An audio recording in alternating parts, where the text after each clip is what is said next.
నేను ఒక్కడినేనా vitamin C మన ఆరోగ్యానికి చాలా మంచిదని తెలియని వాడిని. ఈ విటమిన్ కి ఎందుకు అంత ప్రాధాన్యత ఇస్తారో తెలుసుకుందాం. మీరు ఆశ్చర్యపోవచ్చు. ముందుగా రోగనిరోధక శక్తి. విటమిన్ సి మీ శరీరం అంటురోగాలతో పోరాటానికి సహాయపడుతుంది మరియు మీరు సులభంగా జబ్బు పడకుండా చేస్తుంది. తరువాత ఈ చర్మానికి చాలా మంచిది. ఇది గాయాన్ని త్వరగా నయం చేయడానికి సహాయపడుతుంది మరియు మీ చర్మాన్ని సహజంగా మెరిసేలా చేస్తుంది. మూడవది, ఇది మీ గుండెకు చాలా మంచిది. క్రమం తప్పకుండా విటమిన్ సి తీసుకోవడం వల్ల రక్తనాళాలు ఆరోగ్యంగా ఉంటాయి మరియు గుండె సమస్యల ప్రమాదాన్ని తగ్గిస్తుంది.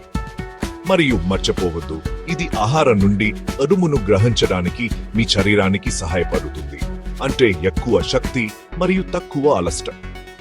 చివరిది, విటమిన్ సి ఒక శక్తివంతమైన యాంటీ ఆక్సిడెంట్. ప్రతిరోజు మీ కణాలను దెబ్బతినకుండా రక్షిస్తుంది. కాబట్టి మీ రోజువారీ ఆహారంలో నారింజ, నిమ్మకాయలు మరియు ఇతర పండ్లను చేర్చుకోవడం మర్చిపోవద్దు.